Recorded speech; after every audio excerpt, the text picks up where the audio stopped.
And you're welcome back. Thank you so much for staying with us. We're taking you through the major conversation for this morning.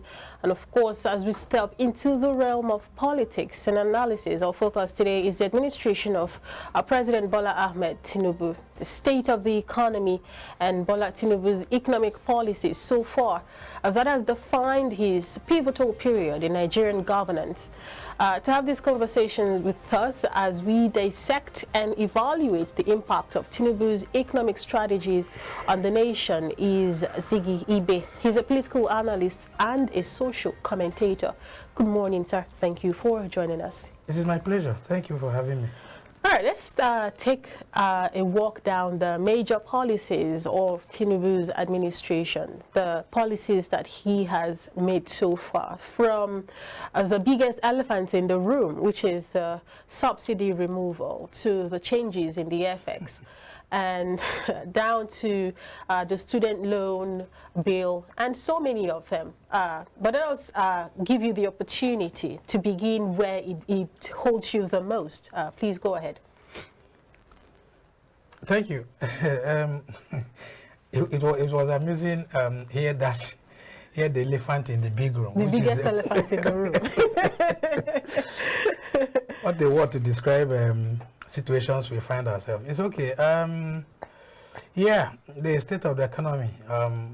Like you said, it's just where it pinches you, or from which point are you going to view certain or critical areas that affect us.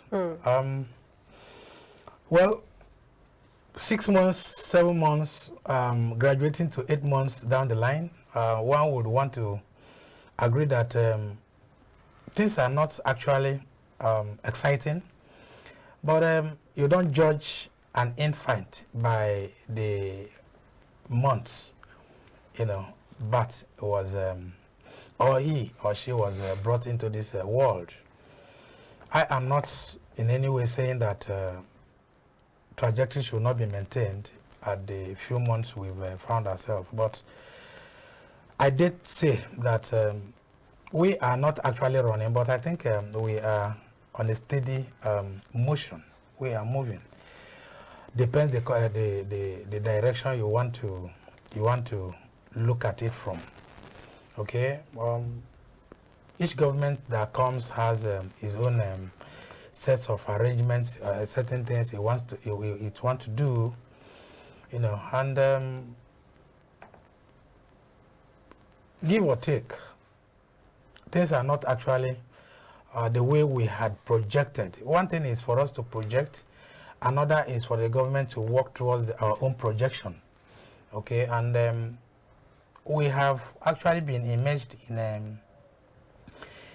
in double circle, okay, and by that I mean we find ourselves not really deeper into certain areas of not doing well or in anyhowness, but I think they are grappling with situations they inherited from the past administrations, because whether you like it or not, we've not had it well. Going by the democratic rules we've had over the years, okay, and that has actually given rise to certain abnormalities we're having in the polity. And each government that comes tries to grapple with a lot of things, because certain things are not very right. In a system where you have things in their rightful positions, you don't find things difficult. The system itself controls certain areas without any intervention. But you find each government coming in, grappling with certain areas. One would want to agree that, look, the past administration had actually touched, and that is the systemic issue we found ourselves. Certain things are not really right. They are not in any way right. But I think the government is actually working on it, going by what we are saying. Okay? The job of every government in power is to make sure that the life of the people and the property of the people are safe. Is our life safe? We give it certain percent of agreement. Is our property safe? We give it certain percent of agreement. But then, having said all this, the situation we find ourselves largely was the issue of gatekeepers not doing the right thing, which is majorly the problem of the corrupt elements. Because sometimes in my own quiet time, I try to actually think, why should someone, just a single individual, take over ₦1 billion? What will he or she use it for? And that has actually accounted for the reason why we are here, the reason why we've not been able to run, the crawling reasons.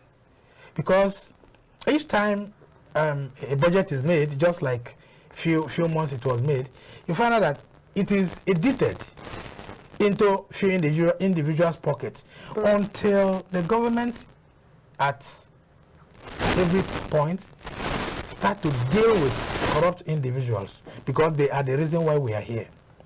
The economy, yes, is not doing well. One would agree, because it is very obvious. Okay, but we are not saying in totality that everything is not moving in Nigeria. No, that is not the point here. The point is certain key indices have shown that we are not actually performing to the point where we suppose be. And like I take it from the first time, we are not actually running, but we are on a steady motion. All right. We're not running, but we are on a steady motion. Let's hold that thought, and when we return from these quick timeouts, we will keep it up from there. Don't go anywhere. Stay with us.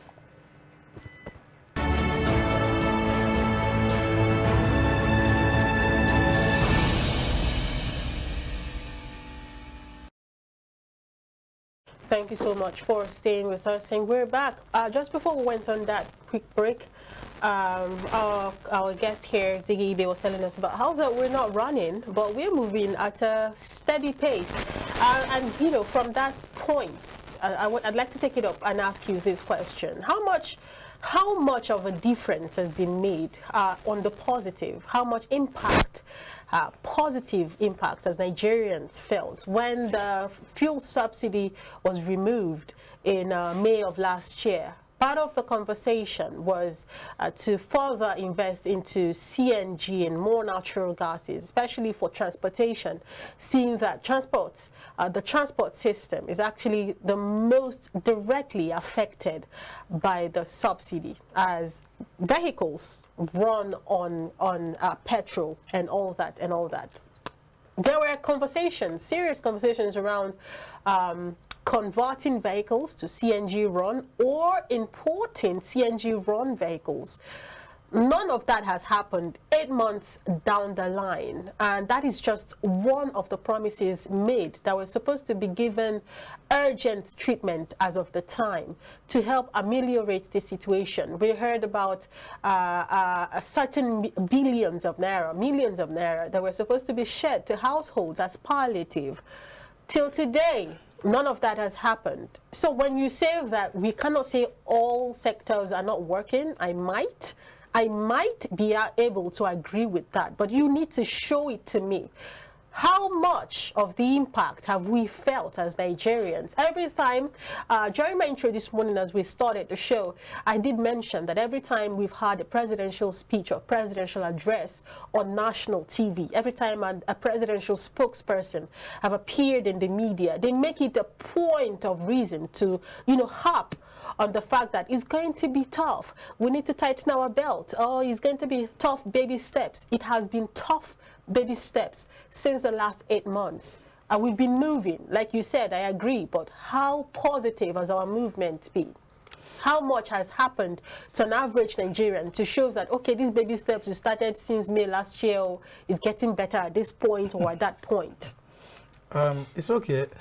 The issue remains that in giving that pass mark, that it is on individual level, because it is an individual thing to actually rate where it hurts you the most. Okay, and looking at the whole scenario, it is about you deciding to know where the trajectory had actually been made or not.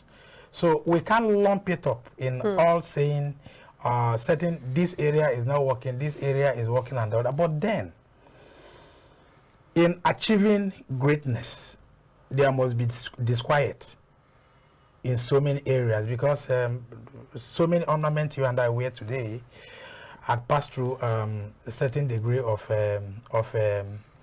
pressure before it comes to its precise or pristine position. We might want to liken that to our situation, because we are over 60, and the way it looks like, we are still crawling. But why are we crawling? I earlier made an assertion, and what has brought us to this knee-jerk is the corruption situation we find ourselves. Okay, and until that is killed, until that situation is killed, we might not get this at a better distance, because when individuals are bent on taking what belongs to a community, those community might not have the benefit of the governance. And government is all about governance, delivering the deliverables to the people whose sufferings will be lessened by what is provided by the government. Okay, and until this is done in a right time, at a right speed, and at a right moment, the people, the individuals, the community, the locals, those at the lower rung of ladders will not feel the impact of government. Hence, you and I being here always talking about governance. Otherwise, we should have had and gone past this environment, or gone past this stage we are. Until we begin to look at governments from the perspective of the people. Because the whole essence of government is to protect and provide for the people their need. Not actually helping them get their daily needs, but teaching them, providing an enabling environment for them, and actually helping them to graduate to further to higher knowledge of what they need to do. I earlier said that we are not running, like you must have agreed with me, but the whole thing looks like we must do our own part. Whether you like it or not, the leaders have their own part to play. We, the led, have our own part equally to play. Who are the led? Who are the leaders? Don't forget, those leading us today were once like us. They were with us here. So until they are graduated to that level where they begin to lead us, so they now turn to leaders and we become the led. So it is a chain reaction that has cut across everybody who is within this existence. So we must think aright. We must do certain things that will not contravene the thoughts of the leaders. And the leaders too must do something that will not contravene the thoughts of the led. Okay? So it is a cyclical thing. Because if we didn't do right, they will not do right. Because we, on this side today, tomorrow will graduate to that side. And we become the leader. Don't forget, those who are talking about being disquiet today, we are once here. They were once on this part. So it is neither here nor there. We must begin to some of these things start from our homes, our very locals, from our very environments. Otherwise, if we begin to say leader, before you know it, we will keep getting it wrong, because tomorrow will become the same leader. Those that are complaining today, those that are there today, we are people who were complaining before here. All right. You have said quite a lot in the last, say, 10 minutes. And of course, I'm going to take you back to all you've just said. So we'll try to put everything in perspective. I understand your place in this government, to be very honest. And I understand why you take the defense or the position you're taking. But then, of course, in the last 7 to 10 minutes, you've made mention of quite a whole lot of issues. First, you acknowledge the fact that the administration that you support have not been running, but have been on a steady motion. You said, yes, things are not the way it actually was projected. You said gatekeepers are the ones to be blamed. But of course, the same gatekeepers were those President Bola Ahmed Tinubu boasted to Nigerians that they were going to see technocrats who were going to be filling sensitive position as his lieutenant to hit the ground running with him. You blamed it on previous administration. The same previous administration that Bola Ahmed Tinubu said he was going to continue in the same good works that Muhammadu Buhari has done. In the last 8 months, do you have a hands-on how many lives have been lost? To the tune of 2,423 lives have been lost, according to Civil Society Group. That's for those accounted. That's for those accounted, even if we have to put it in a very modest figure. 1,872 lives have been abducted. Even some of them have just been released recently. The police have not been helping matters because they've been giving misleading information, saying that some persons have been rescued. You rescue an individual, where are the captors?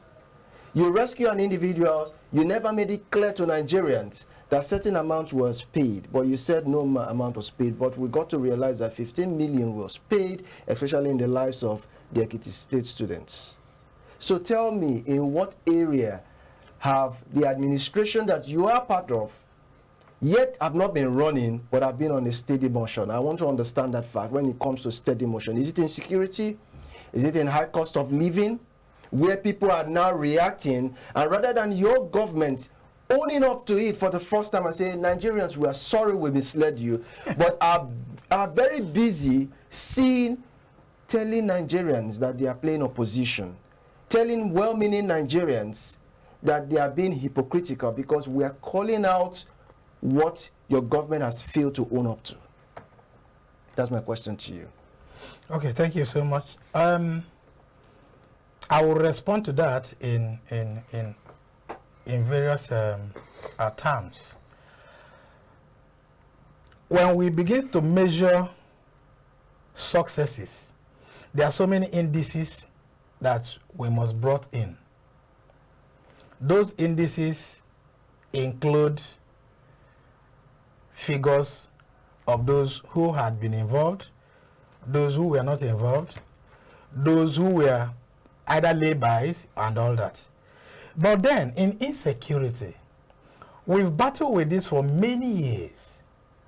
And you must agree with me that no society had ever claimed to have lived without insecurity. But it has a level of stage. Ours is because there are some things that have not been done effectively. I am not a security expert, but there are so many achievements in security areas that cannot be reported for security reasons.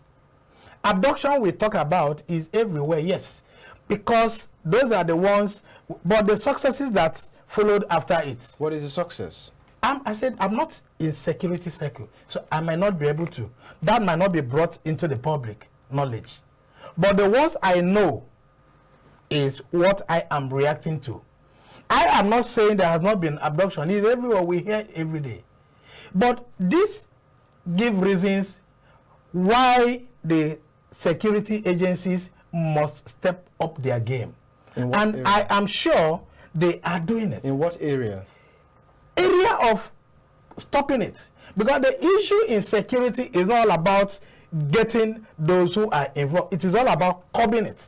The same security agency warned that ransom payment is criminal. It's the same security agencies that have left the lives of these people in the hands of their captors for the families to pay ransom. Now let me bring this to you. Where we call Sena crimes, for instance, in the US, Joe Biden said, as the president of America, if you harm any American, will respond. You are in Nigeria, you are talking about Nigeria, a society in Nigeria that you have a president who has not stepped up to the game. Rather, persons who are close to him are saying that Nigerians who are responding are being opposition.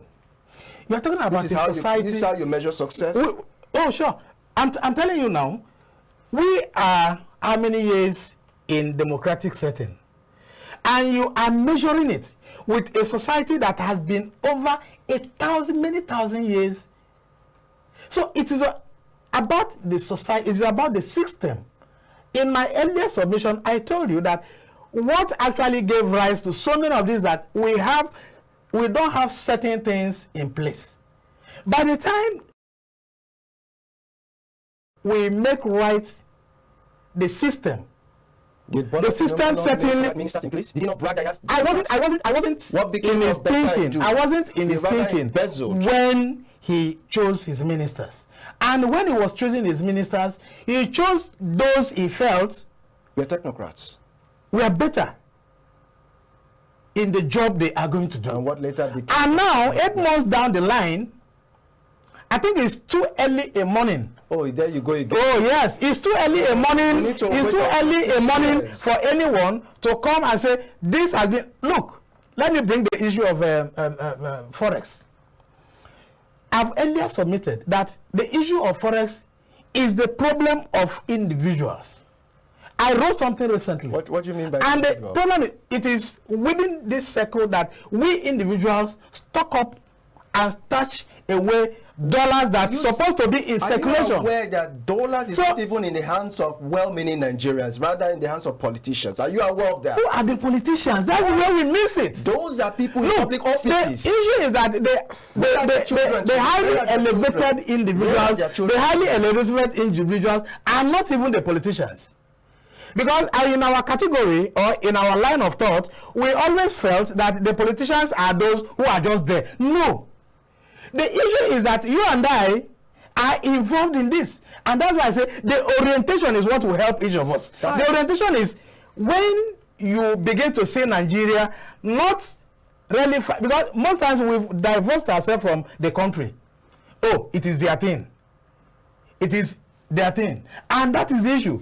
When it is their thing, it becomes a play. It becomes a ground for them. Yes. But if it is our thing, we are Nigerian, and that Nigerianness in us should bind us to doing so many things. Look. The same individual. Recently in Agege, I was there. And do you know what I did? I'm not a politician. That's not true. I'm a businessman. What I did was, because I'm not yet a leader, what I did was to antagonize a man who I saw was making mockery of certain belief of the country. At that point, my next then might be there, and they will not say it is their thing, a politician thing and all that. Each time we divorce ourselves from this economic thing, each time we divorce ourselves from this system thing, it gets worse. How do you explain? Do you know security? Let's come to security now. How do you explain having job loss, and you're saying the FX is in the hands of people who are doing businesses? No, I said leaders. Who are the leaders? Are they not people in public offices? Leaders are, no, that's the area you got it wrong. So who are the leaders? Do you know, right here as we are, you are a leader in your own capacity. Not a public office holder. There's a difference. The money we are talking about is not in public hand. It's not in public holder's hand. It's in the hands of the public. It is in the hands of those. I was at the port recently, and the number of people who are changing money, who are getting dollar, were not politicians. They were rather Nigerians who want to stock up or touch this dollar. Are they politicians? And that's why I said it's going to be a thing that all of us should be involved.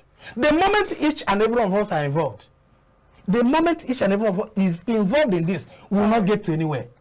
We must be able to know that, look, don't divorce Nigeria from yourself. We are all Nigerians because, one, we don't have any other country to go to. Until we begin to see Nigeria as our own enterprise from where we must act. This issue of Nadem, no. Now politicians, who are you? Don't forget the politicians now as we speak that are there. We are once here. So the only crossover. Okay. And they are doing what they are doing. And tomorrow they'll come back here. You, Josh, will go back there. And will begin to refer to you as a leader. In essence, how do you see that? Nigeria is a general franchise. We should all be a part of it. That is it. All of us should, look, Nigerianness in us should be able to agitate us to do more. Look, if I'm passing through anywhere and I see what goes wrong, I go there to agitate. That is the Nigerianness in me. Because That is the spirit in me. Because our time is up, we must say thank you at this point, Mr. Ziki, for coming on the show. Thank you, sir. Your submissions have been well noted. The economic situation of Nigeria is, as it is, very glaring for everybody to see, and it's unfolding. We're just 8 months into the Bola Tinubu-led administration. We still have 3 years and a couple of months to go for the first tenure. How will it turn out? We'll bring you all the details as it unfolds here on iBrand Daybreak. We'll go on a short break, and when we return, we'll have the beautiful Deborah join us for Social Media Buzz. Stay with us.